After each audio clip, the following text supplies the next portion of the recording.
Welcome to Talk Dragon Ball, where I want to talk to you about anything, you guessed it, Dragon Ball. From Ball to Z, and everything in between. I'm your host, Kyokai1994, and today we'll be talking about the most notorious gang I can personally think of in the Dragon Ball franchise, and nope, we're not talking about the Z Fighters.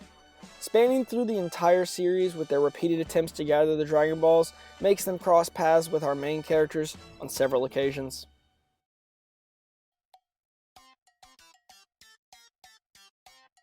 The infamous gang I am speaking of is the trio of Emperor Pilaf, Shu, and Mai. These three are normally by fans referred to as the Pilaf gang. You may mainly know them as the gang of children that you see causing minor problems through Dragon Ball Super to the Dragon Ball gang. Most of their encounters happen through the Dragon Ball portion of the series. Emperor Pilaf is a self-proclaimed emperor and rules over his two loyal henchmen, Shu and Mai.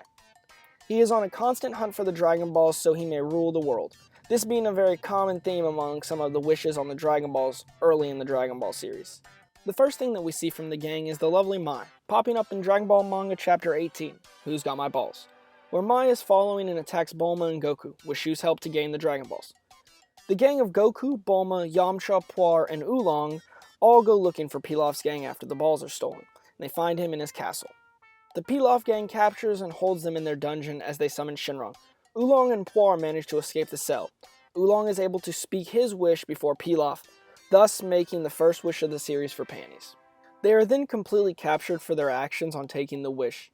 They are held in a reflective steel room with a glass ceiling, so that they'll be cooked when the sun rises. After seeing the full moon, Goku turns Uzaru, and breaks out of the cell, destroying most of Pilaf's castle. From then on out, the Pilaf gang then constantly searches for the Dragon Balls. They battle Goku in exosuits and try to overpower the boy, but lose. Their airbase is shot down by Colonel Silver's troops. They release Piccolo Daimao and serve him in the hopes of power being given to them, only to be double-crossed by him.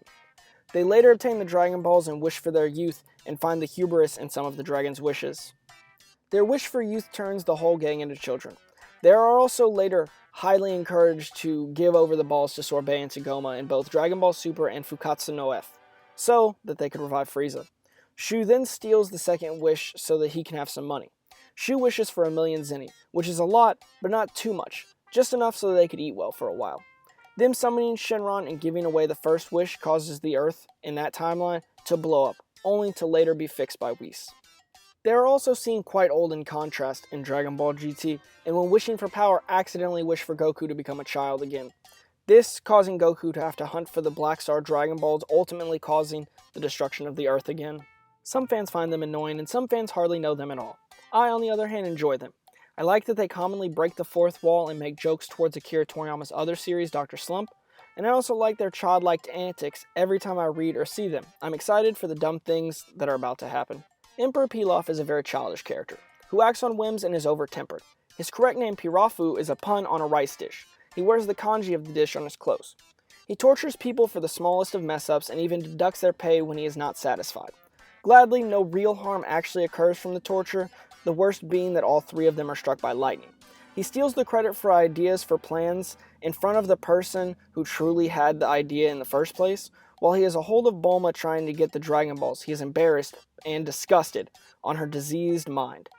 She thought that he was going to strip her down and grope her, when his real intention was to blow her a kiss. At first, Shu and Mai do most of the work for Emperor Pilaf's schemes, together, until they fail enough times to make Pilaf have to join them on missions to make sure it goes according to plan.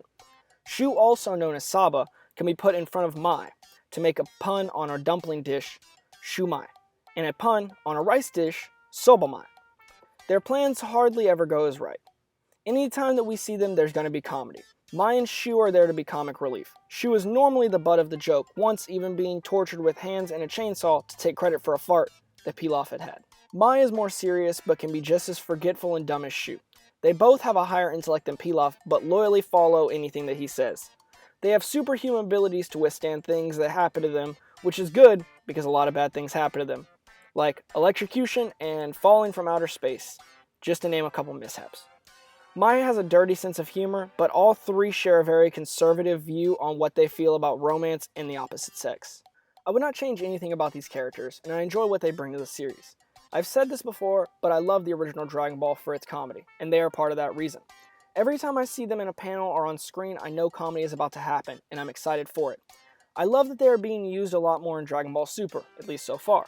Mai's character has been explained to be a love interest for future Trunks and the Mai of his time, with the child Mai also being in love with future Trunks, this causing Kid Trunks to fight for her attention. It is interesting to continue to find out more and more and dive deeper into their characters, and I can't wait to see what happens with them next. I hope you guys enjoyed the video today, and I hope I was able to explain a little more about the Pilaf gang and their characters just in case you were unaware. I want you guys to subscribe for future content and have a great day. I'll see you next time on Talk Dragon Ball.